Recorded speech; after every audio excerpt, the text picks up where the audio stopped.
Here on Pod TV, we have some great shows that have to deal with activism. One of those shows of course, is Timeshare Solutions or Surrender, which of course features Irene Parker. But we have a newer show that deals with what's going on in the Medicare world and all along those lines. So I'm very pleased to have a Medicare Moments with Toni King right here on the network. Getting ready to bring her in, and she's got a lot of things that she wants to talk about, including how we can deal with this situation if you're about to become of age and all along those lines and having to face those moments with Medicare. So I'm gonna bring in Toni King and see what she's got on her mind. And all along those lines, like I said, today is a quiet birthday because it's 100 degrees outside. So I wasn't having any big birthday plans, even though today is the year of number 64. So next year I'll have to deal with number 65, a milestone one, and all along those lines. And I'll probably do some celebrating, if not later this evening, definitely over the course of the week, because I am one of those people that believes that you can celebrate your birthday for more than one day and everything like that. So I already knew, because I knew it was going to be 100 degrees, that I was probably not going to do that much on this particular day. But I am glad that another year has come around. I've hit the big 6'4", as I was born in 6'2". So definitely hit that and everything like that. But I'm going to turn it over to you. And I know you've got a lot of things going on in that Medicare world, and you were going to talk about some very important issues as well. So I hope that you're doing well over there in Texas. Things are hot here in North Carolina. I can't believe it's 103 in North Carolina. Yes, they're talking about And 103. it's in the 80s and 90s here, but it feels like 105 due to humidity. So, you Yeah, know, yeah, humidity is no joke. Usually, this time of the year, I would be doing a outside festival called the Festival of the Eno. But I was telling my mom earlier today, I'm glad that I'm not doing it this year because I've done it in the past when it's been 100 degrees. And even though they usually have us in the hospitality area and there's usually good food and good watermelon and good other things, including drinks that can keep you refreshed, I have done it a couple of years when it was 100 degrees. So this year I won't have to worry about that because we had a major storm after the 4th of July last year. I think that was Chantel, and it damaged this state park that the festival is usually held at. So they're doing some renovations, and they'll actually have the festival later in the year, like in the fall, and it'll be in an inside venue versus an outside venue. But I do know that I've done it a couple of years when there was either pop-up storms, which we get in North Carolina, like they get in Florida, and also in the years when they have had 100-degree temperatures. Because I definitely remember being out there in those kind of temperatures, hearing some great music, seeing some great art, and enjoying myself, but also going like, "Daggone, it's hot out here." okay. And we're gonna now that we're gonna talk about how you get your diabetic supplies if you're on Medicare, and Yeah, that's something that may be important to you. I mean, when you get my on Medicare next year, yeah. but this has to do with people that are leaving their employer benefits and they're getting their debt. Maybe they're getting their diabetic supplies from a mail order program because Yeah. they're on employer benefits or they're using a certain provider, and then they get on Medicare and they find out that provider is not a Medicare approved provider. What do you do? And uh, people don't realize that if your supplier, whoever's supplying you your durable medical equipment, like your wheelchair or your walker or your oxygen or your CPAP machine, a lot of people are doing CPAP machines. Mhm. If they're not a Medicare approved provider, then you pay 100% of that out of pocket. Wow, I didn't know that. Oh, And you bring up a couple of the interesting points, Tony, because one is that I am not diabetic myself. The last time I did an appointment, they said that I might have been borderline, but I've definitely not been diagnosed with that. But I have friends that are diabetic, including some that are young. I know that one of my brother's lady friends, her daughter is diabetic, and I want to say she's in her 20s and all along those lines. So maybe she's pushing near 30s, but I think she's still in her 20s and everything like that. But I'm thinking that this would not impact her because she is young. It might impact her some 30, 40 years from now when she gets well, older. the rules will be different. The rules change every year.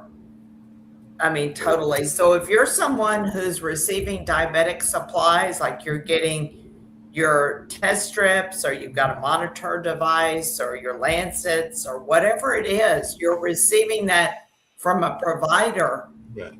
and you're on company insurance and you're just leaving to get on Medicare, and that provider is not Medicare approved, then you've got to find a new provider, and your doctor is going to have to send them the prescription for that Medicare approved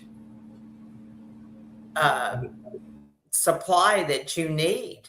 And people need to realize that. And all of this is your Medicare And New along those Handbook. same lines, This is your Medicare New Handbook right here. And everything that I'm telling you is coming out of page 38 through 40. It discusses all of that about the supplies. We are not talking about getting your prescription, getting your insulin or your prescriptions. We're talking about getting the supplies. So a lot of people are really using the CPAP machine. And you want to make sure that whoever you're using is a Medicare approved provider. If they're not, then you pay 100% off of out of your pocket for it. And that's very important. And all of my information is now coming out on the bottom. So if anybody has any questions, all they have to do is email us and we'll give you the answer to the questions. Be real careful, because when you're someone on Medicare, you start getting emails and everything from a lot of different people. So be real careful with who you're trying to contact. that makes a lot of sense. I know you mentioned walkers. I know that my brother has been fighting for years, MS, and he's only in his late 50s right now, so he's got a few years to go. But I know a lot of people are into those stylish canes and stylish walkers that can be handmade, and I'm thinking some of those may not be Medicare approved and everything like that. So those people have to be careful with what they're getting, even if they're getting things like walkers and even canes that may not be Medicare approved. They may look stylish and they may be effective, but they may not be as approved as other ones are. Because I know a lot of people want to be cool, and they want to be cool, and they might want to get something that's fancily made and everything like that. But those may not be as approved as other ones. Well, they're not approved at all. If they're handmade or somebody has made them, that's you're paying that person. But you've got to have a medical need, not that you think it looks good. Right. You have to have a medical need, and your doctor has to approve it. And you have to get the information from the doctor or your physician or your hospital, and they send it directly to that care approved provider. That's very important. So, you just want to make sure. Now, if you're on an Advantage plan, you still want to make sure you're dealing with the providers that they use. But you got to get in the game. You can't just go by what everybody says or asks or whatever. Now you've got all those new little scooters, that people are using because they don't want to walk around their house as much, or they don't want to walk around the neighborhood. If that doctor has not said that you have a medical need for that scooter, you're going to pay 100% out of your pocket.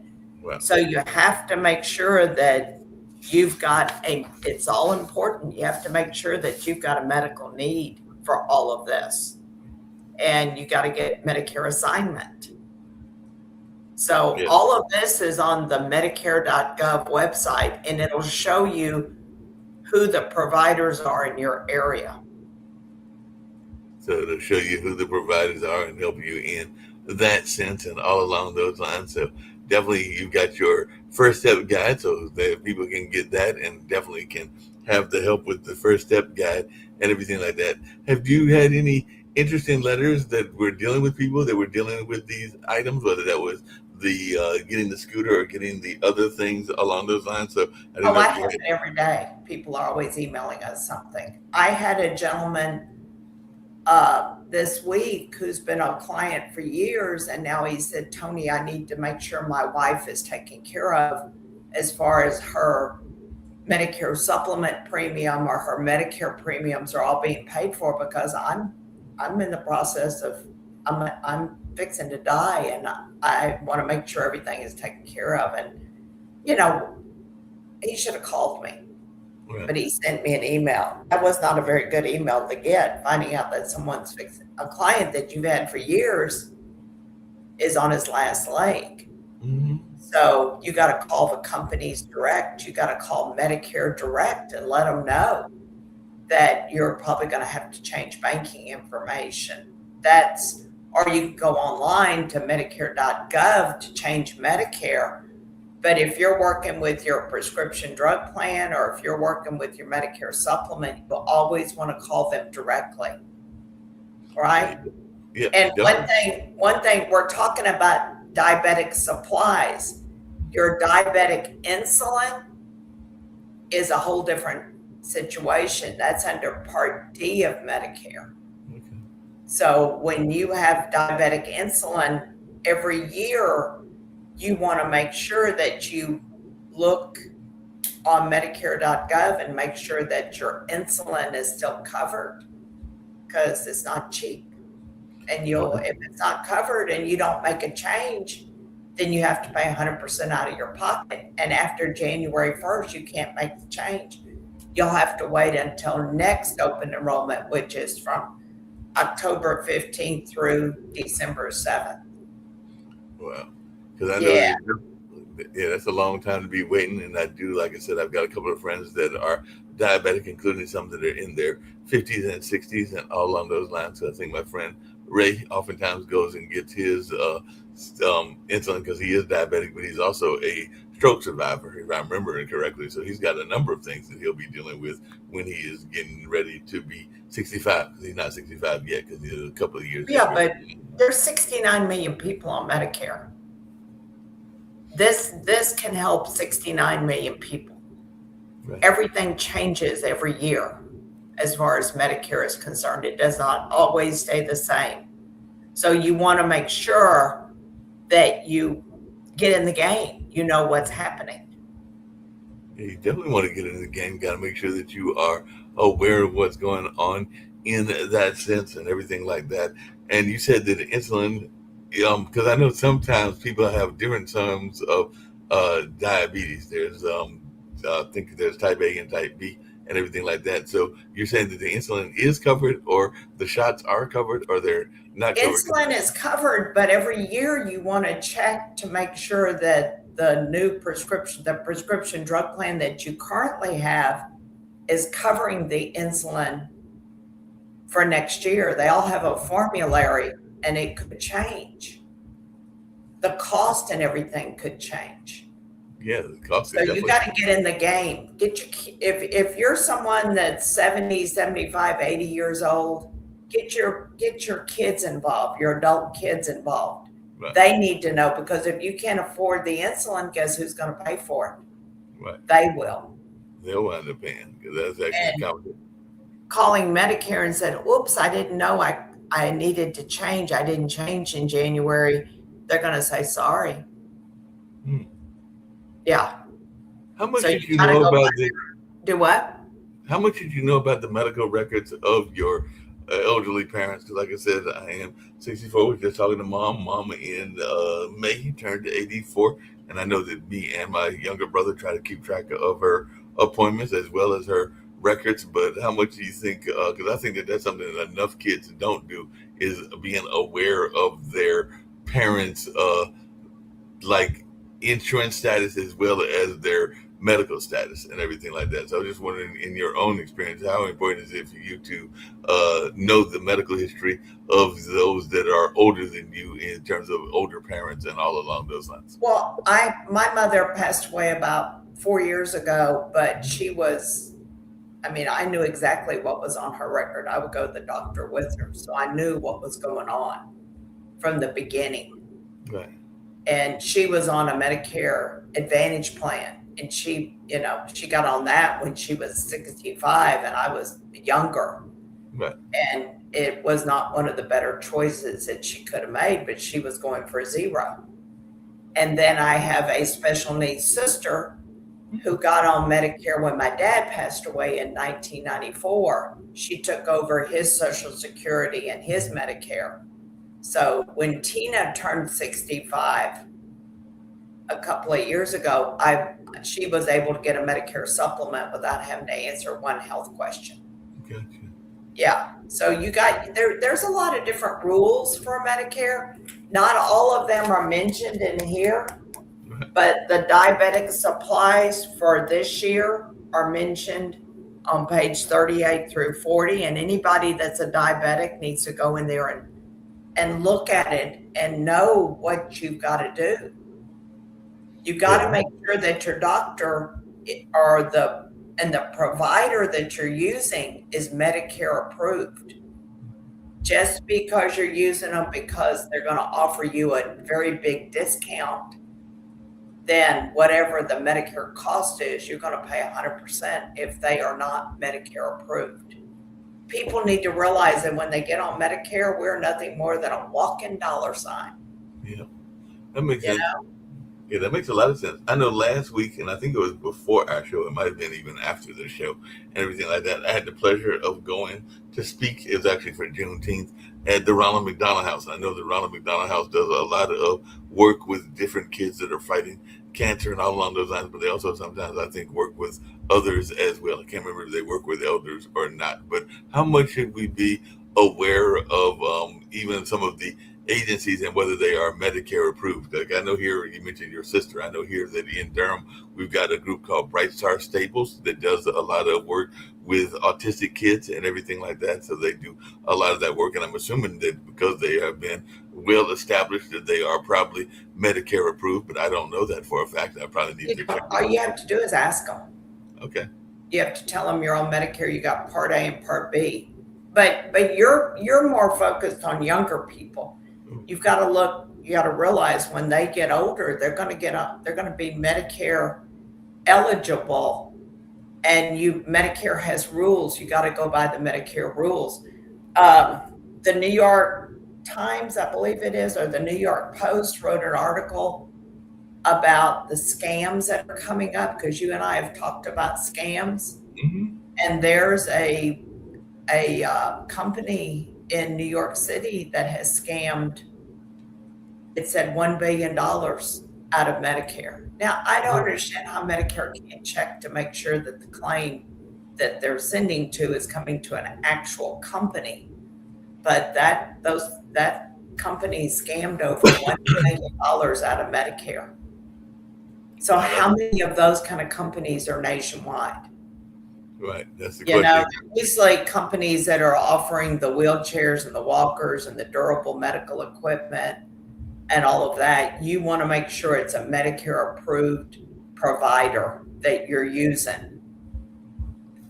I know that my dad, he went to one of those assisted living kind of centers when he was having some health issues. I think it had to do with his heart and all along those lines. And he was there for a matter of months and everything. He's back home with to take care and having sometimes people come by or he's sometimes going to the gym. But he's in good health and now, and he's older than mom, so he's about 86. And in fact, he is 86. But I'm just wondering, how much should people be concerned? Speaking of not so much the young, but the old, about some of these, not just assisted living, but also some of the nursing homes. Because I have heard of a lot of people that have been hustled out of money because they were going to nursing homes that were not necessarily Medicare approved and everything. Because we do know there can be some scams in the nursing home industry as well. So I What just you wanted got to do is give them your Medicare card and find out if they're Medicare approved. If you're someone who has to go into a nursing home, you want to make sure that you're doing it in a Medicare approved facility. That's something we can talk about on another podcast because it takes a lot of time, but you want to make sure that whoever you're using, that they're Medicare approved. If they're not Medicare approved, you pay 100% out of your pocket. So, going in from Medicare is going to pay the first 20 days. And then after that, that amount for each year changes. And I think for this year is like $207 a day. Wow. So that's where your Medicare supplement comes in. It helps to pick up that cost, but it's only going to pay for 100 days. If Right. you're in there after 100 days, then you owe 100% out of your pocket. Wow. So that's where long-term care, short-term care, whatever comes in to help pick up that cost. Or if you're a veteran, the VA benefits help to pick up the cost of care in a facility. But that's right now we're talking about diabetic supplies, and people need to make sure that whoever they're using, whatever it is for the test strips and the monitors and the lancets, you know, you want to make sure that all that is, you're using a Medicare approved provider. That's the key. And you can go on medicare.gov and put in your zip code and it'll show you who in your area. So you got to find out who your doctor is working with. Right. Definitely find out who the doctor is working with and whether they are approved and all along those lines. So that's very important. What are some of the things that you are finding in your book? I did put down the book and everything when it comes to the diabetics, particularly those that are in the older ages, that are something that within your book that you are specifically reporting on. So what are some of the things that you are letting people know other than those things that we've already talked about? If you're diabetic, that you just need to, when you're first getting on Medicare, you got to realize that when you get a Medicare supplement, you're in control of your health care. Right. You and your doctor. You can always get on a Medicare supplement when you're getting on Medicare. You don't have to answer health questions. After a certain amount of time in Texas and in North Carolina, it's 6 months. Then you have to answer health questions. If you can't answer the health questions, then you're stuck where you're at. So if you ended up going with the Medicare Advantage HMO or PPO plan, and now you want to go to some cancer center and they're not accepting that Medicare Advantage plan, you got to go where the Medicare Advantage plan, your insurance company's in control of your health care, not you and your doctor. With the original Medicare and a Medicare supplement, you and your doctor are in control of your health care. I'm in control of my health care. That's very important when you get older. I can always get on a Medicare Advantage plan. That's what open enrollment's about. Yeah. October 15th through December 7th. That's what that is. And every year they change. Yeah, that makes sense. For those that are watching, and I know that most people will know the terms and everything like that, but for those that are watching that may not know the terms as accurately as others are, can you just maybe explain a little bit the difference between an HMO and a PPO? Because some people might be hearing the acronym term. With Medicare, you got 4 parts. You got Part A and Part B, which is original Medicare. That's what your card is. Right. Then you got Part C, which is your Medicare Advantage plans. And what happens with the Medicare Advantage plans is you're no longer in Medicare. Right. The Medicare Advantage plan takes over and you don't use your Medicare card. You use that Medicare Advantage plans card. And if you're going with an HMO, that has a maximum out of pocket and you've got your copays and you've got the prescriptions that you use and you've got your, if you go in the hospital, you're going to pay X amount of dollars. If you go with the PPO plan, they have more out of pocket, but you can either go in network or you can go out of network and go to a provider. Sometimes your maximum out of pocket can be up to $12,000 for this year, depending on what PPO plan you pick. So PPO plan, they try to mirror it as close to a Medicare supplement as they can get. People are looking at the zero premium. Because they pay zero, there's no charge. But your out of pocket is enormous. You're going to pay it somewhere. Where the Medicare supplement, you got a premium for the supplement and you're in control. My out of pocket is $283. That's my deductible. That's all I have to pay. But I am paying about $170 a month for a Medicare supplement. Well, I was on individual health insurance. I was paying a lot of money for that. So this is nothing to me. Right. best insurance I've ever had. That Yeah. makes a lot of sense. Just really quickly, because I know that Kim, when she's here, talks about it, and that's part of what she's been doing with the other shows. If you had your druthers, and if you could make a change about what was going on from a congressional standpoint with Medicare, what are some of the things that you would like to see changed if you had your ways of doing things? Like if you could wave your magic wand, what are some things that you would like to change? Because I know she's a big advocate about us making changes in the law if the laws are not treating people accurately and fairly. So if you I could have think a they need magic, to make it not so complicated as far as somebody enrolling in Medicare, that you need to realize that when you've got to enroll in Medicare, if you're not getting your Social Security check, then Social Security doesn't know you're turning 65. Medicare does not enroll you in Medicare. All they do is pay your claims. Social Security does all the enrolling. So if you're not working in a year, Mark, mm-hmm. if you're still working in a year and you're not receiving your Social Security check and you need to get on Medicare, you've got to go online to socialsecurity.gov and you enroll yourself. And if you're someone who's leaving your employer benefits, you've got to get your company to sign the paperwork. That's semi put in here, but it's not explained in depth. Gotcha. I mean, when you get a penalty, it lasts. You can't get rid of it. Right. So as far as what I mean, the insurance companies right now are in more control than they go in and lobby to Congress. Oh yeah. So yeah.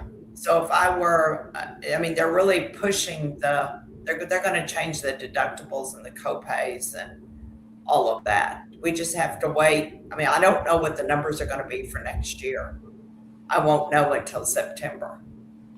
Yeah, that makes a lot of sense. You won't know till September after they have that. But I know even here in North Carolina, because North Carolina has got a whole area. It's actually near where I'm at, the Research Triangle Park area. So there's a number of pharmaceutical companies, but there are also a number of insurance companies. I know people that used to work for Blue Cross Blue Shield and a number of other insurance companies. So we do know that a lot of these people in the medical and the insurance industry are big lobbyists, and they are able to put their influence on people no matter which side of the aisle they're on and everything like that. So Yeah, definitely it doesn't matter whether you're Republican or Democrat. That has right. nothing to do with anything. And the cost of our prescriptions and the cost of our out of pocket, like Kim said, is so much higher than what it is overseas. Well, if it's so much higher than what it is overseas, why do they all come over here for our health care? Right. It's really changed. Medicare got started July 30th, 1965. The out of pocket was $40 and the premium was $3. Wow. It's massively changed, but just look at it. They didn't have CPAP machines. They didn't have all that. So, like we said, if you're someone who's got to get supplies for something, make sure you get a Medicare approved provider. Yeah. And go on Medicare.gov to check it.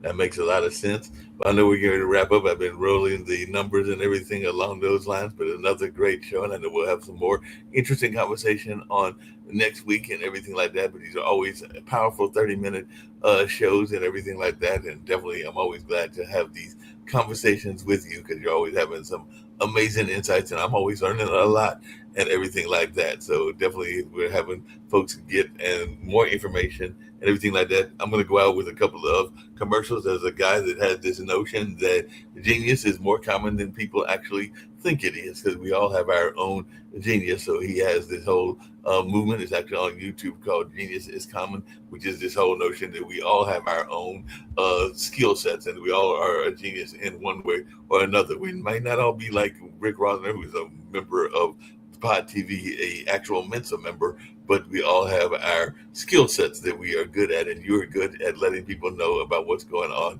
in the Medicare world. And there's a young man, at least he was young at the time of this particular PSA, they were talking about the financial literacy, and I know that's something the network's really big on and everything like that. So I'll play that and maybe a couple of these other Genius is Common things as well, just to get us on out of here. But I do consider you, Toni, to be a genius in your expertise. So definitely want to just let you know that you are a true genius in are an advocate as well, because I'm a big fan of advocates, coming from a family of advocates.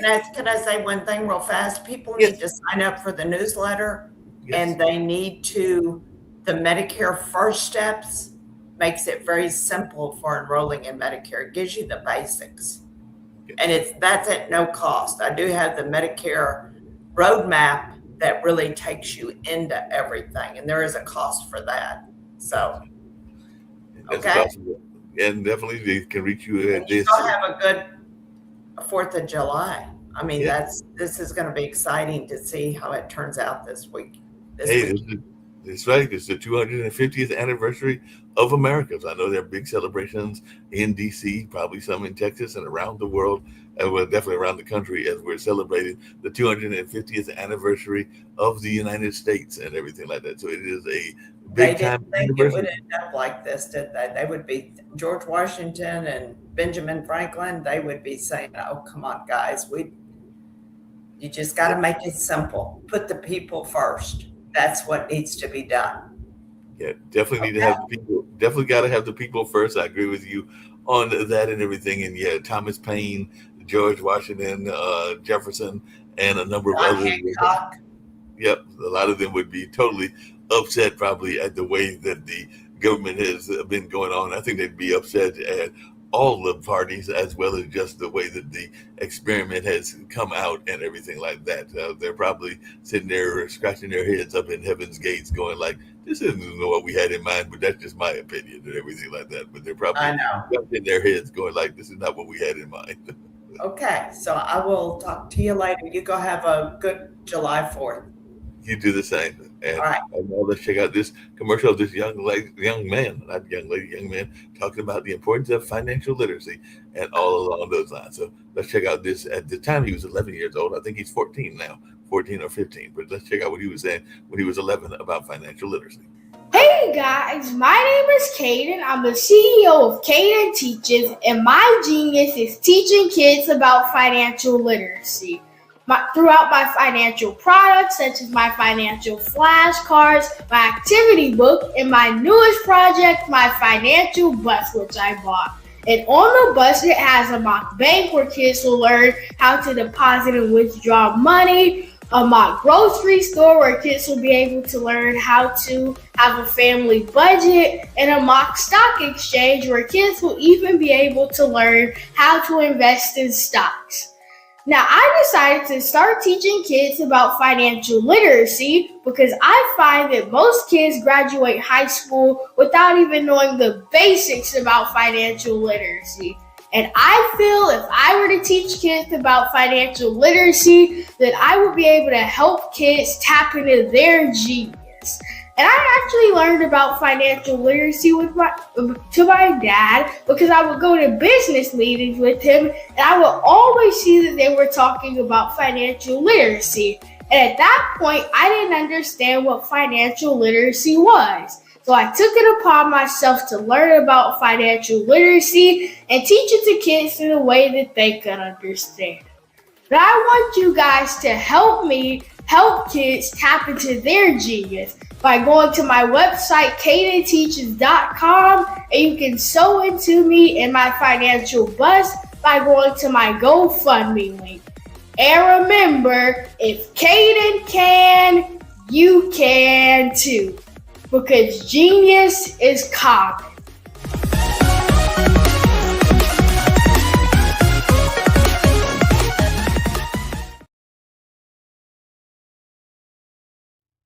Hello, I'm Dr. Keonda Smith.